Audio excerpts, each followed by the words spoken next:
Dumako naman tayo sa Pakistan. Ang lupain ng may init na sementadong kalsada, maalikabok na highway at mga truck na parang may sariling ugali at pagkatao.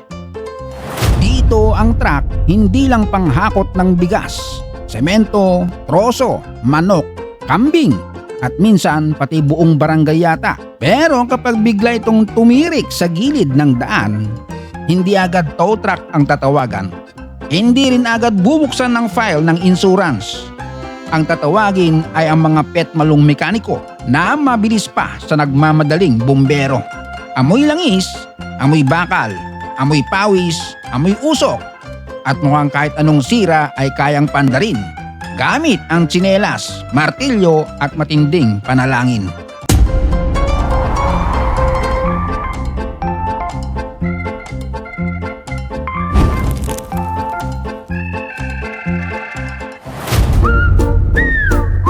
Una sa lahat, hindi basta-basta ang mga truck sa Pakistan. Kasi ang truck nila, hindi mukhang truck. Mukhang gumagalaw na fiesta. May pintura, may makukulay na design, may palamuti, may ilaw, may nakasulat pang hugot lines at mga pang motivational quote. Hindi lang mabigat ang karga, dapat bigatin din ang aura. Sa Pakistan, kilala ang truck art bilang malaking bahagi ng kanilang transport culture. Maraming truck ang nilalagyan ng hand-printed designs, metal decorations, carvings, ilaw at personal na simbolo ng driver o may-ari. Hindi lang ito sasakyan, parang rolling artwork na may diesel engine. Pero syempre kahit gaano kaganda ang pintura, kahit may bulaklak, agila, tigre, puso at portrait ng artista sa gilid, kapag bumigay ang axle, wala ring silbi ang iyong design kung ang gulong mo ay nakatagilid na parang laseng na tambay sa kanto. Doon napapasok ang tunay na eksena. Walang kasa-kasa, bardagulan na agad. Sa ibang bansa kapag nasira ang truck, kadalasan dadalhin sa malaking repair shop. May hydraulic lift, may computer diagnostic, may air-conditioned waiting room, may libreng kape pa minsan. Pero dito sa gilid ng kalsada, kape, meron. Pero hawak ng mekaniko, hindi para sa'yo. Walang makintab na sahig, walang receptionist, walang mahabang paliwanag. Ang sagot dito ay diretso sa punto. Titingnan muna kung anong parte ang nadali. 3 oras na martilyuhan, 2 oras na kutingtingan, camping sa ilalim, at may isa pang kasama na parang coach. Pero ang ambag ay puro sigaw lang. Dito kakatukin ng bakal. Sisilipin ng ilalim na parang nambobosong aswang. Paikutin ng gulong, aamuyin pa minsan ng langis, tapos hihimasin ng balbas at sasabihin na may kumpiyansa. Kulang lang sa ligo, ito pala ang sira ng loko. At sa totoo lang, hahanga ka rin sa mga to. Kasi sa isang tingin pa lang, alam na nila kung ano ang problema. Pero minsan ang truck ay parang dating toxic mong jowa. Akala mo, isang problema lang. Pag kinalas mo ang isang panty, parte, may 10 pa palang nakatago.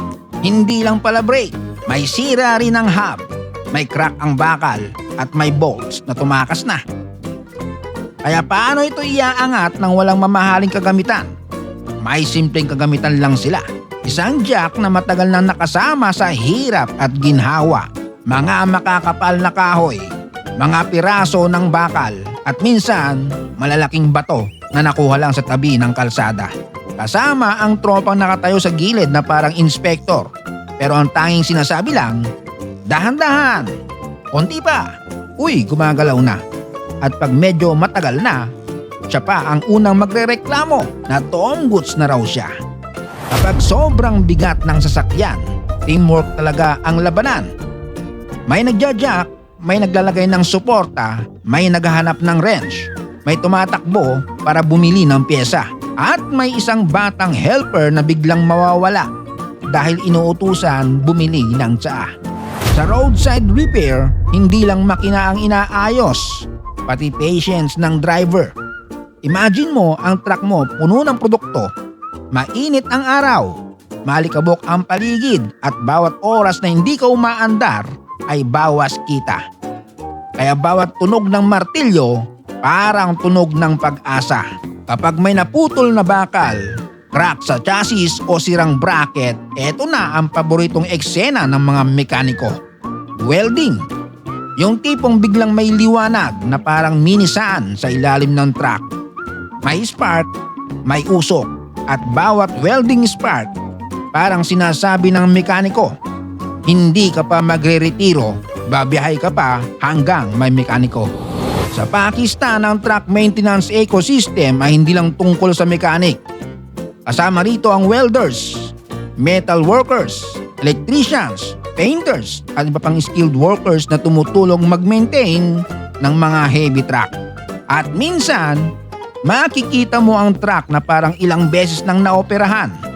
May bagong bakal, may lumang bakal, may welding marks, may pintura na iba-ibang shade, pero umaandar pa rin. Ibig sabihin, hindi siya sira, veteran lang siya.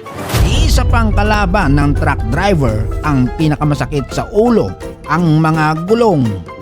Hindi ito yung gulong ng motor na kaya mong palitan habang nakatsinelas lang. Kapag pumutok o nasira ang gitna, buong tropa ang kikilos. May bubuhat, may pipihit ng malakas, may papalo ng dahan-dahan, may magpapahid ng grasa. At ang mukha ng mekaniko, parang ilang dekada nang hindi nakahawak ng sabon at tubig. Dito, hindi lang lakas ng braso ang kailangan. Kailangan mo rin ng mahabang pasensya at matibay na sikmura sa init at alikabok. Dahil isang maling galaw, pwedeng masira ang trabaho, ma-delay ang biyahe, at mapataas ang gastos. Habang inaayos ang truck, nandyan lang din ng driver nakatayo, nagmamasid. Minsan may hawak na tsaa, minsan may kausap sa phone, minsan tahimik lang, pero halatang iniisip na niya ang gastos. Kasi bawat repair may katapat na pera. At bawat oras na nakatigil ang truck may katapat na delayed na delivery. Kaya sa mga truck driver, ang sasakyan hindi lang makina. Kabuhayan yan, pangbayad sa bahay, panggasolina, pangkain, pamparal ng anak, pang-araw-araw na laban. Kaya kahit mukhang gusot, puno ng bakas ng pagod at halatang marami ng dinaanan, alagang-alaga pa rin ito. Dahil sa likod ng makukulay na pintura at maingay na busina, may taong umaasa na makarating sa destinasyon ng ligtas. Ako si Tito Jones TV. Kung gusto nyo pa ng mga kwento ng kakaibang trabaho, matitinding diskarte at mga eksenang parang imposible pero gumagana, like, share, subscribe. Shout out Shintong N. Lubot ng San Jose del Monte, Bulacan. Ruben Pareño, RJ Game Farm from San Pablo City, Laguna. Ronnie Realizan, Alan Roy from Asia's Latin City, Zamboanga. Inableble, Carl at Carlo ng Baritan, Malabon City from Alcobar, Kingdom of Saudi Arabia. Edwin Lopez Pomar, Juliet Elpeldis, Romulus Siquibel from Milan, Italy. Antonio Almendras from Davao.